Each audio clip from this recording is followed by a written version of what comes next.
Hi viewers, நான் உங்கள் ராம்ராஜ். இன்னைக்கு நம்ம வீடியோவில் வந்து positive thoughts and negative thoughts பற்றி பார்க்கலாம். நம்ம முதல்ல பாசிட்டிவ் தாட்ஸ் பற்றி பார்க்கலாம். நம்ம மைண்டில் என்ன நினைக்கிறோமோ அதுவாக தாங்க நம்ம மாறுவோம். பாசிட்டிவ் தாட்ஸ் விட நெகட்டிவ் தாட்ஸ் வந்து பவர் அதிகம்னு சொல்லுவேன். ஏன் கேட்டிங்கன்னா, ஒரு நெகட்டிவாக நம்ம திங்க் பண்ணும்போது, நெகட்டிவாக பேசும்போது ஈஸியாக ஸ்ப்ரெட் ஆகிடும். ஒரு நல்ல விஷயம் ஒருத்தர்கிட்ட ரீச் ஆகிறத விட கெட்ட விஷயம் வந்து ஈஸியாக ரீச் ஆகிடும். அதுக்காக தாங்க இந்த விளக்கம் சொல்கிறேன். பாசிட்டிவ் தாட்ஸ் வந்து அதிகமாக நம்ம நினச்சோன்னா நம்ம லைஃப் வந்து சேஞ்ச் ஆகிடும். இந்த பாசிட்டிவ் தாட்ஸ்க்கும் நெகட்டிவ் தாட்ஸ்க்கும் வர்றதுக்கு 2 ரீசனுங்க. ஒன்று வந்து ஜெனட்டிக்ஸ், அந்த ஹெரிடிட்டி. 2வது வந்து நம்முடைய சூழலுங்க. நம்மளை சுற்றி அதிகமாக நெகட்டிவ் தாட்ஸ் இருந்துச்சுன்னா நம்மளோட மைண்டு வந்து அதை பற்றி தான் அதிகமாக நினச்சிட்டு இருப்போம். நம்ம ஃப்ரெண்ட்ஸ்கிட்டையும் சரி, ரிலேட்டிவ்ஸ் கிட்டே ஒரு பாசிட்டிவாக இருக்கக்கூடிய விஷயத்தில் கூட நம்ம வந்து நெகட்டிவாக பார்ப்போம். அதாவது ஒரு ஒயிட் ஷர்ட்டில் வந்து ஒரு சின்ன துளி ஒரு இங்க் இருந்துச்சுன்னா, அந்த ஒரு சொட்டு இங்க் இருந்துச்சுன்னா அதை பற்றி தான் நம்மளோட மைண்டு வந்து குறை சொல்லணும். இதுதாங்க ஹியூமனுடைய நேச்சர்.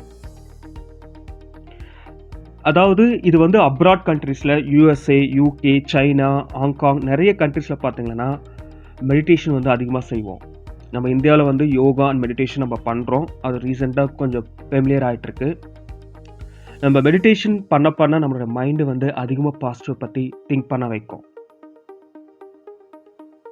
ஸோ எப்படி நெகட்டிவ் தாட்ஸ்லேருந்து பாசிட்டிவாக நம்ம மாறுறதுன்னா, நம்ம அதிகமாக நெகட்டிவ் பீப்புள் பார்க்கும்போதோ பேசும்போதோ அவங்கக்கிட்ட கொஞ்சம் தள்ளி நில்லுங்க.